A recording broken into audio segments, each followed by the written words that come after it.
嗨，大家好，我是躺平叔，今天是2026年4月16号。这一期咱们继续聊聊伊朗，聊一聊中東，聊一聊波斯局勢。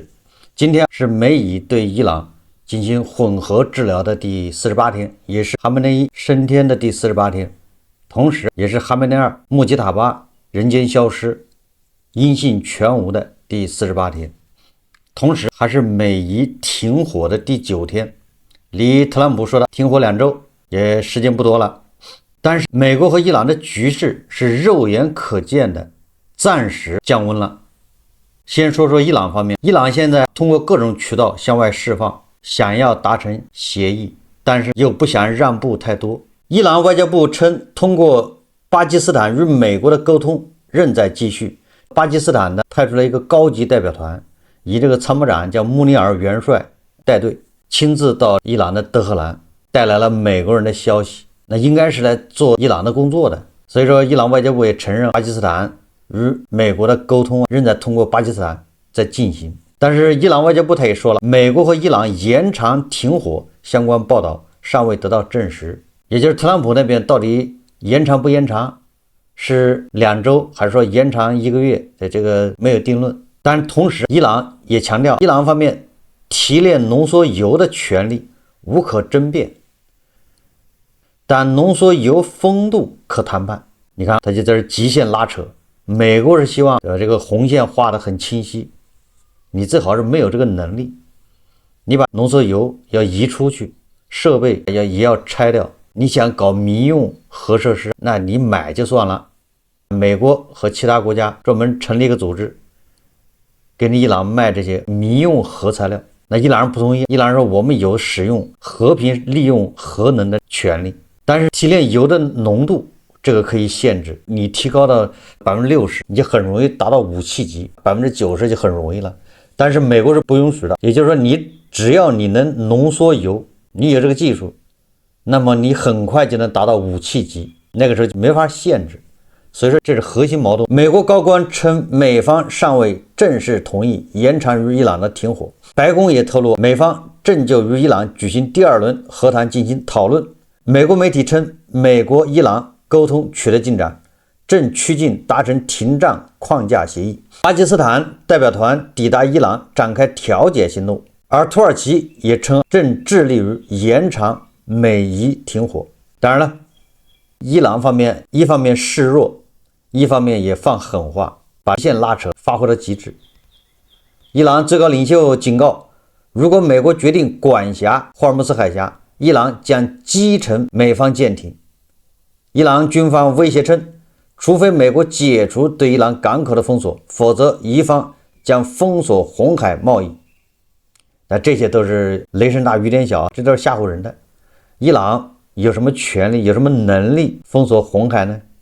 無非是想通過胡塞武裝拖協軍，但是胡塞武裝拖協軍現在比鬼都精，你這個伊朗這個大哥，你這大叔馬上要倒了，誰還靠你下面？靠山倒。現在這個拖協軍放出狠話，無非就是表演，配合一下，氣氛烘托一下。所以說你指望着拖協軍真的去封鎖什麼紅海，拖協軍難道看不到這個黎巴嫩真主黨的下場嗎？難道看不到這個哈馬斯的下場嗎？消息人士透露說，伊朗可能考慮允許船只自由通過霍爾木茲海峽靠近阿曼一側。你看看，無論是濃縮鈾問題還是霍爾木茲海峽問題，伊朗是不是都在降調？就是嘴上喊得很厲害，但實際上就是跪下。但是你的大哥要面子，請美方要給予伊朗一定的尊重，給伊朗留足面子。說大哥可以跪，你好歹給他找個墊子啊。而美軍呢，表示正成功實行對伊朗港口的封鎖。美國還威脅制裁繼續購買伊朗石油或管理伊朗資產的企業和國家。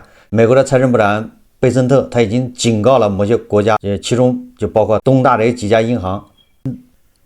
貝森特點名，你這些銀行，你收了從伊朗方面過來的資金，你就等着2級制裁。我估計貝森特的威脅是管用的，因為2級制裁，這個東大的銀行它不可能因為跟伊朗做這點生意，它要受美國制裁。一旦被美國制裁了，那你相當於跟全球其他地方做不了生意了。這玩意在對俄羅斯制裁的時候已經用過了啊，所以東大很多大銀行跟俄羅斯就進行限制。我們看看美國封鎖霍爾木茲海峽的一個情況。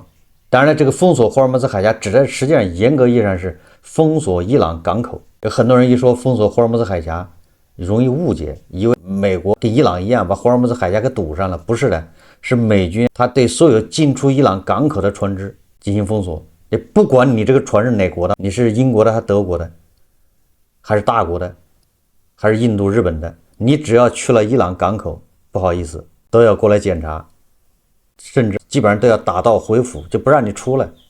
美軍中央司令部4月15日发表声明稱，在美國開始對進出伊朗港口的船只實施封鎖後的48小時內，沒有任何船只成功通過美軍防線。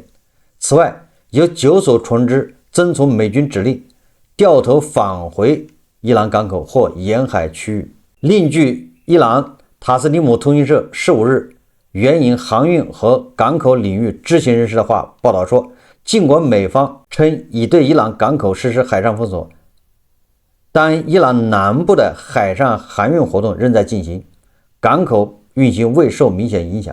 報道稱，過去24小時內，伊朗商船按既定計劃往返入國際航線，相關進出口業務在各港口持續開展。這是伊朗塔斯尼姆通訊社報道，也就是說，你美國人封鎖沒有用，我們生意照做。這個美國人說，我們已經成功封鎖了伊朗的港口。伊朗昨天說了，為了考慮不影響談判，伊朗決定暫停霍爾木茲海峽航運行動。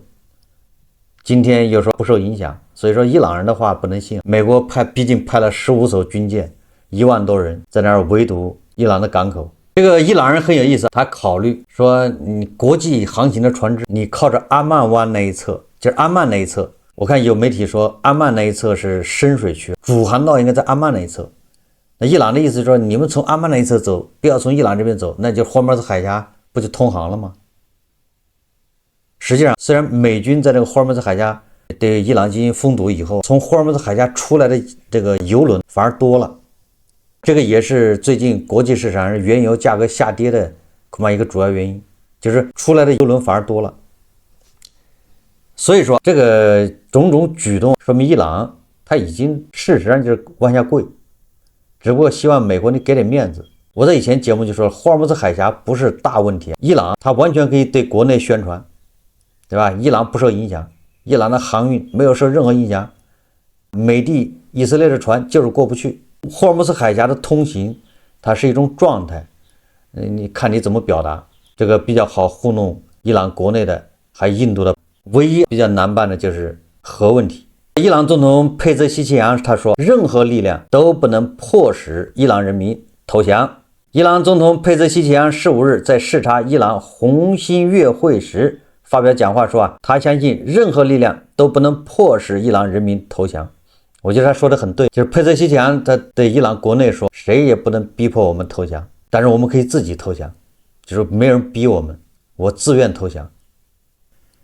這說的沒毛病。那言下之意，接下來投降那也不是美國逼的，也是我們自願的。我們為了國際和平，為了伊朗人民的福祉，我們主動選擇投降。佩泽西奇揚說，美國和以色列襲擊伊朗的學校和醫院等民用設施，意味着他們完全無視人道主義原則，這是可恥的，全世界都應該看到。佩澤西奇揚說，美國和以色列聲稱我們伊朗人是恐怖分子，而他們才是真正的恐怖分子。因為他們隨時隨地隨意殺人，然後還公開談論人權。佩澤西奇揚指出，美國和以色列對伊朗設施襲擊暴露他們絕望和懦弱。佩澤西奇揚說的很有意思，美國和以色列實際上從來沒說過伊朗人是恐怖分子。這個我想就是美國和以色列的主流或者他們政府他們主要場合表達的，從來應該沒說過伊朗人是恐怖分子，應該說的是伊朗這個政權。即便有美國或者以色列個別高官可能在某些场合說秃噜了，說伊朗人是恐怖分子，那也是極少數，这不能代表官方主流態度。那主流態度認定的是伊朗政權，對吧？是恐怖政權，伊朗人、波斯人。我那個盧比奧說了多少回，對不對？說伊朗人是好的，他們政權有問題。那個內塔尼亞胡也這麼說，對吧？波斯人民是偉大的。但是佩澤西奇揚他就把這個伊朗人和伊朗政權一混淆，那印度盤們他們一下就懵了。佩泽西吉安指責美國、以色列他們才是真正的恐怖分子，為什麼呢？他們隨意殺人。這個怎麼說？首先，美国、以色列他們目標並不是伊朗人民，不是波斯人，而是毛拉政权，是哈梅内二那些教士集团、卫队高官，这是他们斩殺的目標。美国和以色列開戰這40多天，一直就這麼做的。當然了，不能否認這個一打仗肯定有平民傷亡，但是美國、以色列他目標並不是平民，拿導彈去炸平民得不償失，那成本得多高，而且沒必要。以色列和美國對伊朗這個政權叫斬殺、定點清除過程中，難免會波及到伊朗老百姓，但是這個是有區別的。而這個伊朗人支持的抵抗之狐，他們的目標是誰？2023年10月7號，阿克薩洪水行動，大家都看到了這些恐怖襲擊，他所支持的哈馬斯在幹什麼？其中還有幾個大國的民工也成了目標。如果你這個哈馬斯，你的目標是內塔尼亞胡，是以色列那些軍人，是高官，那都還值得同情。你針對的是老百姓，對吧？這是本質區別。什麼叫恐怖啊？恐怖就是無差別，不區分老百姓和高官，這就叫恐怖。所以佩泽西吉安在這兒，當然了，佩泽西吉安他是面對伊朗的盤盘們在講話，所以說他一如既往的混淆這些概念。那印度的盤盤一看有道理，我看網上很多人管在上面，還在我那個節目下面留言呢，那都是印度。他到了國外，他還是，或者是他翻牆翻出去，那還是你翻牆的時候腦子沒帶出去，翻得太猛了。現在牆不好翻，翻牆難度越來越高。所以說腦子容易甩在牆內，眼睛翻過去了，這基本的概念他都搞不清楚，很容易被混淆。佩泽西吉安還譴責很多國家在美國和以色列侵略伊朗的時候保持了沉默，很可恥。同時讚揚了一批國家，這個讚揚的國家當然都是正義聯盟的，有大哥有二哥都進行了讚揚，這都是友好國家，支持表示感謝。總之什麼意思？佩澤西吉安的意思就是我們可以自己投降，但是你不能逼我投降，給點面子，有點阿 Q 的兒子打老子的這種精神勝利法的意思了。我們再看看伊朗的議長卡利巴夫，他16號在社交媒體上發文，重申黎巴嫩必須納入伊朗和美國的停火協議。卡利巴夫寫道，在黎巴嫩實現全面停火的達成與鞏固，是真主黨堅持不懈的抗爭和抵抗陣線團結一致的結果，美國必須遵守協議。關於這一點，伊朗只能是喊一喊了，連他國內的濃縮鈾的權利，連霍爾木茲海峽他都保不住，他哪裡還保得住自己小兄弟？現在只能是喊一喊，因為畢竟還要讓這個胡塞武裝，還要讓伊拉克的什麼什葉派民兵給他們一點希望。大哥還是管小弟的，大哥不是，对吧？圖自己一時快活，不顧小弟死活。你看，雖然大哥被打成這樣，那還是在為這個小弟謀福利。實際上他沒有任何用處，因為以色列、黎巴嫩政府還有美國已經在白宮在盧比奧的主持下已經舉行完會議了。這會議他已經達成了。這三方開會幹什麼？這三方在會議桌上面坐在那兒討論，餐桌上躺着的就是黎巴嫩真主黨。這三方在一起討論是如何解除黎巴嫩真主黨的武裝，也就是說標誌着黎巴嫩真主黨的結局已經定了，只不過是過程是不是很曲折很複雜，是不是一帆風順。黎巴嫩真主黨的下場結局跟哈馬斯是一樣的，所以正因為這個胡塞武裝人家也得為自己的前途考慮了，所以伊朗人衛隊指望着拖鞋軍去封鎖紅海，恐怕也是想多了。我們再看看這個小霸王以色列，內塔尼亞胡說停戰可以，他開出了3個條件，就關於黎巴嫩真主黨，黎巴嫩停火可以，有3個條件。哪3個條件？第一個是以色列軍方要求建立一個延伸至利塔尼河的緩衝區，並禁止黎巴嫩真主黨在該區域活動。以軍要求在利塔尼河以北地區採取完全的軍事行動自由，旨在消除以方面臨的威脅。以軍要求在美方監督下，通過長期步驟解除黎巴嫩真主黨武裝。同意了這3條就停火，一旦同意這3條，實際上就真主黨就滅頂之災呀。而這個以色列國防軍總參謀長扎米爾中將在黎巴嫩南線這個前線表示，他已批准針對黎巴嫩和伊朗的新作戰計劃。扎米爾稱，自本輪衝突升級以來，以軍已在黎巴嫩境內打死超過1700名真主黨武裝。他強調，以色列國防軍目前處於極高戰備狀態，空軍飛機已掛彈待命，可隨時發動強力打擊，並且這個內塔尼亞胡再一次表態說，以色列已經做好和伊朗再次發生衝突的準備，以軍會繼續打擊黎巴嫩真主黨，同時會和黎巴嫩方面積極談判。內塔尼亞胡表示，美國一直在向以色列通報每一接觸的情況，美國以色列雙方目標一致，要求伊朗移除濃縮鈾，廢除鈾濃縮能力，並重新開放關鍵航運海峽。內塔尼亞胡說，現在判斷局勢走向和結果還為時過早，伊朗相關戰事有可能再次爆發，以色列已做好應對一切情況的準備。我們再看看西方媒體他怎麼評論這個萬斯。英國的《金融時報》發表了一個文章，標題叫“不斷萎縮的萬斯”，也就是這個文章他說，萬斯在與盧比奧的龍鬥中落入下風，伊朗戰爭衝擊了美國副總統萬斯的地位，萬斯的影響力在不斷萎縮。文章稱，可憐的萬斯，他曾勸阻特朗普發動伊朗戰爭，結果卻被派往伊斯蘭堡，試圖挽回局面。在前往這個注定失敗的目的地途中，這位美國副總統還順道去了匈牙利，為鄂爾班連任競選站台。伊朗談判最終失敗，鄂爾班慘敗。在那次噩夢般的訪問結束後，萬斯的支持率跌至副總統任期內最低點。說，當然了，這個西方媒體說，萬斯他副總統的支持率好像是有史以來這最低的支持，副總統的支持率他是最低的。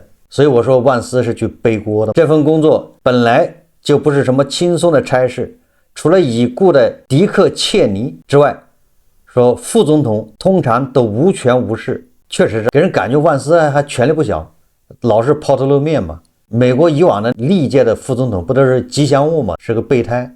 但是萬斯好像到處發言，對不對？到處指手畫腳的，對吧？俄烏戰爭他也指手畫腳，所以還是不一樣。作為特朗普的2號人物，他面臨着獨特的困境。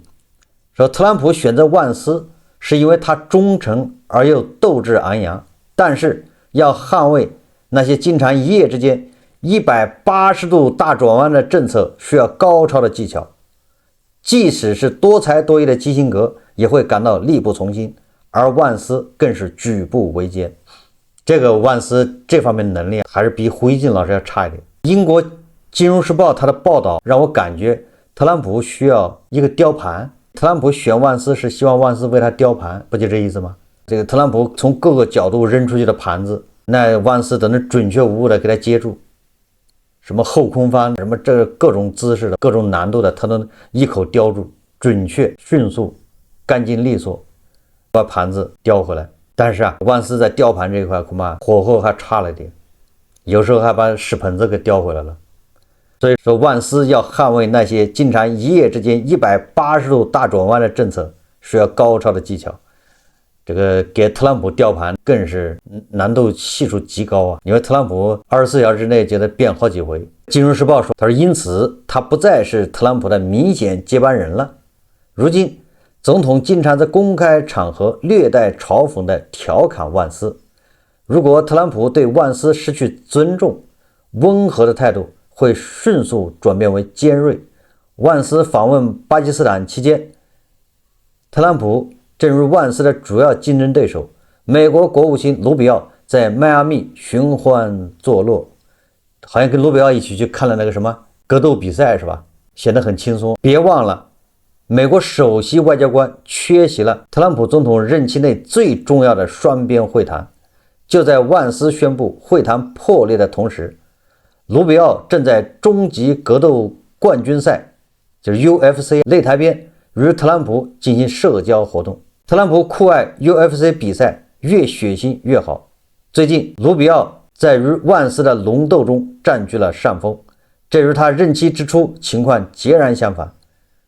確實，好像特朗普剛上任的時候，這盧比奧好像做了很長時間的冷板凳。俄烏問題沒有盧比奧，世界各大熱點地區都沒有盧比奧什麼事。而且有媒體報道說，所有的外交政策，作為美國國務卿，盧比奧居然是最後一個知道，而且竟然是特朗普通知他。我有印象啊，盧比奧怎麼又取得了特朗普的欢心呢？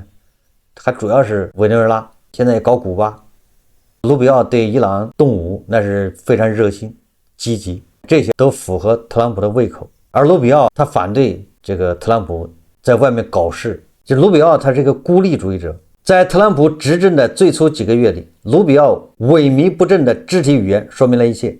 這位熱衷於海外冒險的激進新保護主義者已被特朗普收買和順服。另一方面，萬斯顯然很享受他作為美國優先政策首席解釋者的角色。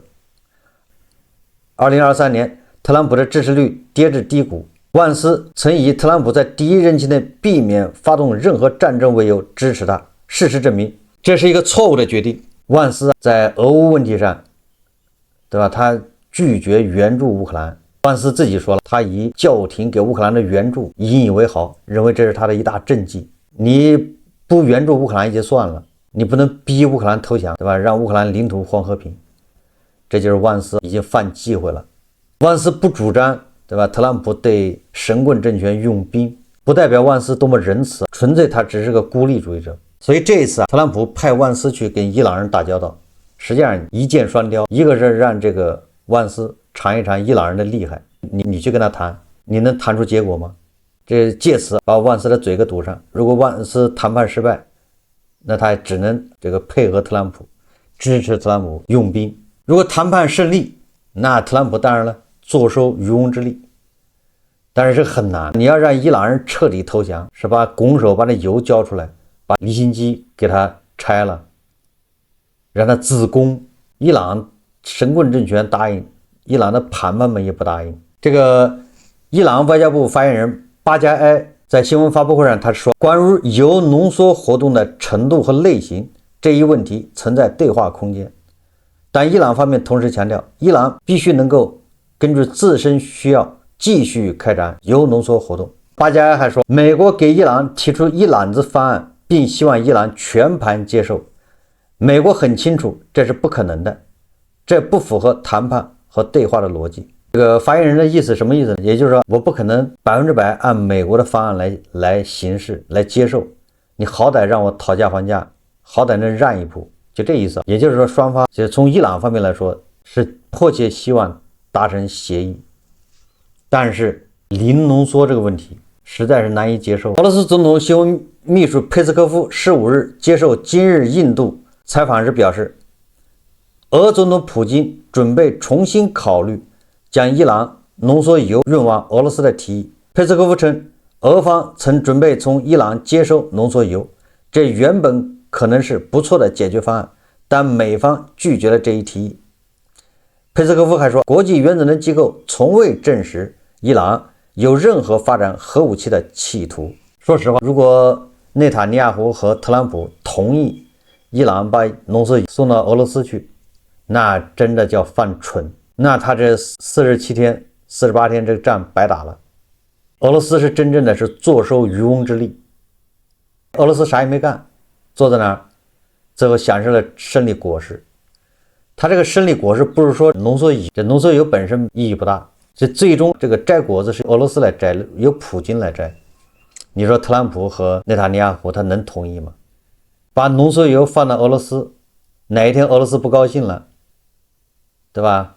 拿着濃縮鈾做要挾，不行，我把这鈾再給伊朗還回去。那伊朗有了濃縮鈾，他不又可以開始搞核武器了嗎？你仗不又白打了嗎？也就是說，你看這關鍵這個鑰匙，這個藥也到了俄羅斯人手上，這不是受俄羅斯綁架了嗎？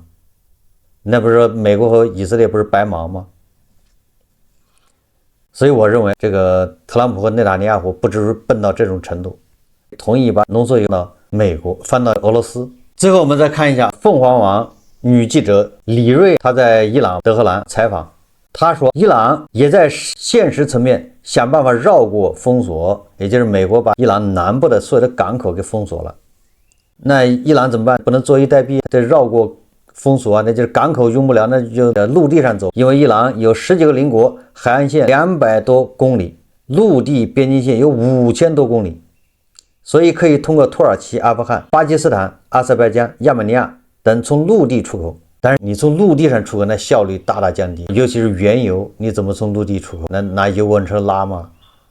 那要虧死。你從陸地上也頂多能進口一些物資，這個是不現實的。伊朗國內民眾有2種聲音，一種是不希望談判，希望繼續打下去，因為覺得現在美國的態度並沒有讓步的意向，所以伊朗應該繼續撐下去，最終伊朗將會得到勝利。你看，這就是伊朗的談判們，他們認為美國扛不住了，咱們應該再堅持一下，美國就敗了。這就是洗腦教育，你不告訴他真相，就是被這種談判反噬。另一種就是國內民眾普遍感到疲憊和擔憂，擔心這種談判是邊打邊談，邊談邊打，這種不確定性讓大家感到擔憂，希望盡量能達成協議，實現和平。說對於談判，官方也沒有給出準確的消息，所以大家都在等待觀望。伊斯蘭革命衛隊、毛拉政權怎麼面對伊朗國內的談判們？談判們現在不高興，你跟美國談，那就是投降。既然伊朗取得了各方面的勝利，特朗普夾着尾巴逃跑了，為什麼要跟他談判？關於美國伊朗接下來的這個走向，我們密切關注。好，這期節目咱們就聊到這裡，感謝大家收看。如果喜歡我的節目，歡迎訂閱轉發，也可以在下方留言評論，謝謝大家。